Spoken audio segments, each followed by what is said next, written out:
A Tale of Two Runequests.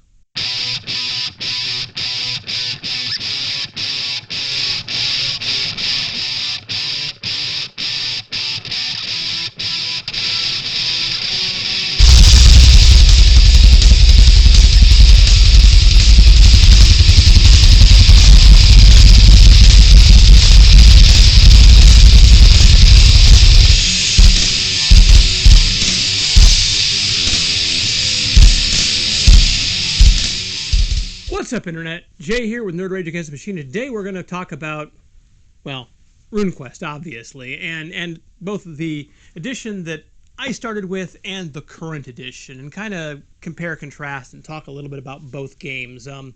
So first I want to give a little bit of my history with the game. Runequest started, it's one of the earliest fantasy RPGs. It was created by Greg Stafford and set in his own fantasy world of GLorantha, which is a very Bronze Age world, very heroes of myth and legend, very much a non-scientific but a fantasy world.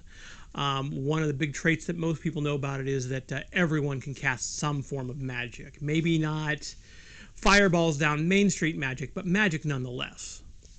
Saying that, when I was in high school, I was in a gaming group, and one of the games I was actually playing in on a regular basis was a samurai-based campaign using Advanced Dungeons & Dragons First Ed with the Oriental Adventures supplement. Well, the GM who had run this, or was running this, was a real Avalon Hill mark. He was a fanboy for Avalon Hill. It seemed like if there was a new product Avalon Hill was coming out with, he was right on top of it. And to that end, he'd gone to Gen Con and come back with this baby right here. Not this exact one. This is one I just recently repurchased. This is my old copy, but anyway, point being, he came with a box like this and a copy of Runequest's Land of Ninja.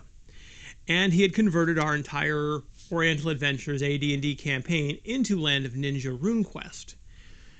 And the difference was night and day. Combats were much more thrilling. The action was there. The system did a lot that really impressed me, and from there I made it my goal to pick up a copy. I did have this box for a while, but when the book came out I bought that and kind of held on to it for the longest time. So what makes Runequest such a great game? Really, it comes down to the way it feels. Runequest takes a much more logical and realistic approach to the era in question. One thing I know a lot of players, when they first start hearing about Runequest, or if they made their first character, and I've had this 100 times from players trying to run this game, the first thing that they balk at is this idea of, oh, I like D&D better because in D&D I can just play a mage. If I want to be a mage, I just play a mage, and in Runequest I don't. It turns out that, hey, I rolled and my parents were sailors. Hooray! So, I'm a sailor now. The thing is, what they miss is kind of what really makes this game shine. In RuneQuest, everyone's an adventurer. Your skills actually come from what your parents taught you, which, again, is the truth. It's this time frame, You didn't have a lot of people, or mom is a wizard, dad is a wizard, so obviously their son's a fighter. Again, he would have been taught what he learned from his parents, and that's how this works. Now, the other thing about that is that you have an incremental growth system that is based upon what you actually used in game. Every time you use a skill in RuneQuest, you check it. And every checked skill has a chance to improve. So if you want to be a wizard in RuneQuest or a fighter in RuneQuest, then use those skills and abilities more often. And that's where you're going to head. For a video game example, I would say anyone who's played Fable knows what I'm talking about with this versus, D&D being a lot more like Final Fantasy where you just pick a class and go. I like the organic nature of this. It helps to build your characters. On top of that, combat is a lot more engaging in this. In D&D, of course, you roll versus their armor class, which always felt to me like armor made you harder to hit. And I've heard the excuse 1,000 times from players, no, armor is chance to hit and do damage. In RuneQuest, instead, you roll percentiles for your chance to hit, which again is based upon your skill with a weapon. Then your opponent rolls a parry, again based on his skill with his weapon. And you compare the two, and that determines how much damage you can do logistically. Then you roll for actual damage. Your character's size and strength also matter when it comes to melee combat. You know, the amount of damage you can do. A big strong guy can do more damage with a weapon. The other big thing is, because it doesn't use a leveling system like D&D, your characters don't grow in that zero to hero complex.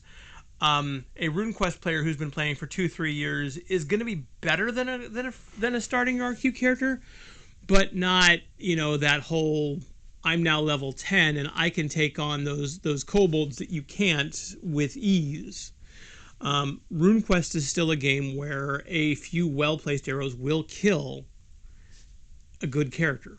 You know, so you have to keep thinking about strategies, and you have to keep thinking about the idea that you may have to run in battle. You may have to do a tactical retreat. That is part of the Runequest system philosophy that I think really works well. And when I got into Runequest, as I stated, it was in the Samurai campaign. And that is kind of why I've always liked Runequest as more of a toolbox for a fantasy RPG. Some of the supplements that Avalon Hill had put out, including this guy here, Vikings, were historical RPGs, were the idea of, you know, you wanted to run this is everything you would need to run a Viking-style campaign to get in your long ship and, you know, hammer the gods it, if you will. Runequest, even in this edition, did have GLorantha in there, GLorantha being Stafford's core world.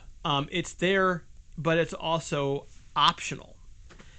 Now, after Avalon Hill was sold to TSR / Wizards of the Coast / Hasbro, the Runequest license kind of bounced around. Mongoose had it for a while, Design Mechanism had it for a while, and they've used variations of basic roleplay to an extent, but it wasn't quite Runequest. It's not bad, but it doesn't really scratch this itch. Sorry. Well, recently Chaosium and Greg Stafford, who unfortunately has passed away as of late, but before he did, they got together and produced this game, which is the newest version of Runequest, called tentatively Runequest 4th Edition, or Runequest Role-Playing in GLorantha. This is a much nicer book. I'm not going to lie. It's a nice hardback with the silk bookmark. The artwork in here is scores above this. Again, another complaint I've heard from probably the more vain D&D players is, you know, D&D looks better than Runequest. Well, yeah, but the proof is in the game, not in, you know, great art. Yes, I'm not going to argue that Jeff Easley and the like, or Larry Elmore are better artists than some of the guys that they got for this edition. But, hey, this game is a lot more colorful and a lot more beautiful. In fact, this is the slipcase edition, as you can tell, which includes the bestiary and the GM screen pack and everything there. It's really up to more modern snuff, and the art in here is, quite frankly, to die for. This is a beautiful tome. Now, I recently started a new Runequest campaign, and with, as you can see, quite a bit of material here and my old stuff, I stuck with the old stuff. And the reason is, as nice as this game is and as beautiful as this game is, it did one thing that rubbed me the wrong way, and that is that it got rid of that open-ended feel. Part of this game really is to tie itself more to GLorantha than ever before. We have things like rune affinities and passions, where you are building up that idea of your character's magic through the runes in question, whereas this game doesn't really go there.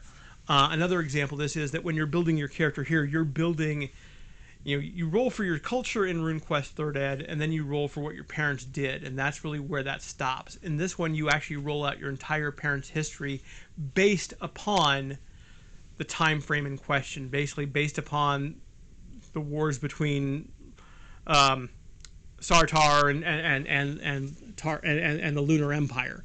So you have this really well-written history of where your grandpa was, where your grandma was, where your mom and dad were, how many siblings you have, and it ties it all together. But at the same time, it also feels very constrained because of it.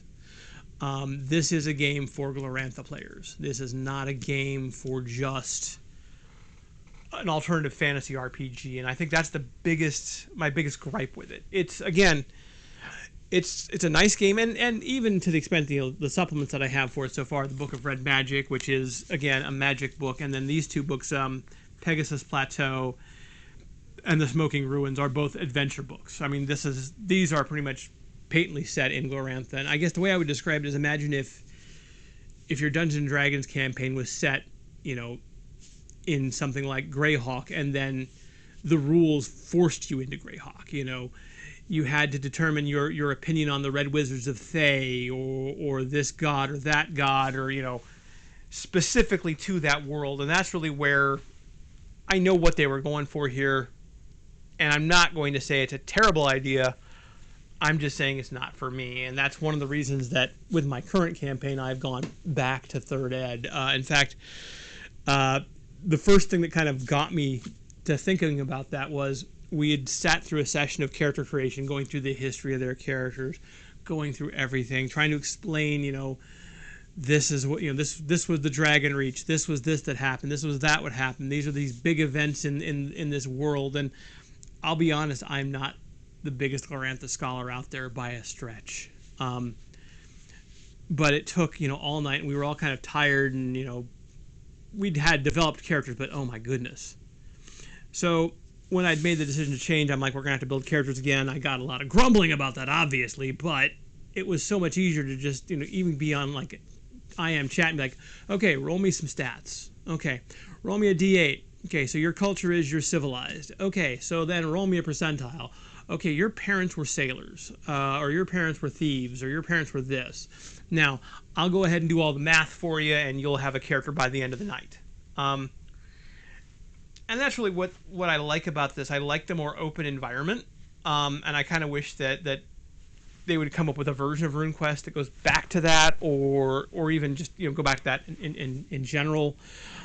I get what they were going for, but and again, I'm not going to get rid of my new Runequest stuff yet anyway. But in all honesty, I do think that the open environment of original of 3rd Ed Runequest is really what I liked. So if I have to give them scores, I'm going to go 4 out of 5 and 5 out of 5. And with that, I'm going to say happy gaming.